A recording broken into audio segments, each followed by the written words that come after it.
आता जाऊयात रत्नागिरीमध्ये। रत्नागिरीत सुद्धा मुसळधार पावसाचा महावितरणला आता फटका बसलाय। संगमेश्वरमधील 196 गावांमध्ये साधारणतः 24 तासांपासून वीज गायब आहे। शास्त्री नदीला पूर आलाय आणि त्यामुळे तांत्रिक अडचणी येतात। वीज पुरवठा सुरळीत होण्यासाठी काही तास लागणार असल्याची अधिकची माहिती आहे। अधिकची माहिती जाणून घेऊयात आमचे प्रतिनिधी मनोज लेली यांच्याकडून। मनोज, काय सध्याचे अपडेट्स आहेत त्या ठिकाणचे?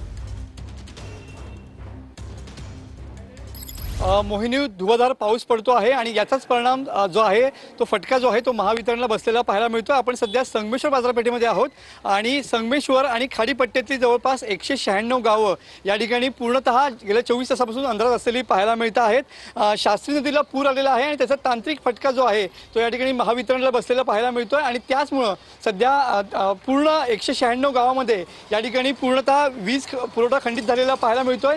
24 तास उलटून गेलेले आहेत। पूर्णतः या ठिकाणी बत्ती गुल झालेली आहे आणि त्यामुळे प्रचंड लोकांचे हाल होताना पाहायला मिळत आहेत। युद्धपातळीवरती सध्या वीज पुरवठा सुरू करण्याचे जे प्रयत्न आहेत ते या ठिकाणी केले जात आहेत, मात्र अजून काही तास या ठिकाणी वीज पुरवठा सुरळीत करण्यासाठी लागणार आहे। एकंदरीत जर नक्कीच मनोज, या संदर्भातले अपडेट्स घेत राहणार आहोत। तुर्तास धन्यवाद दिलेल्या या सविस्तर माहितीसाठी।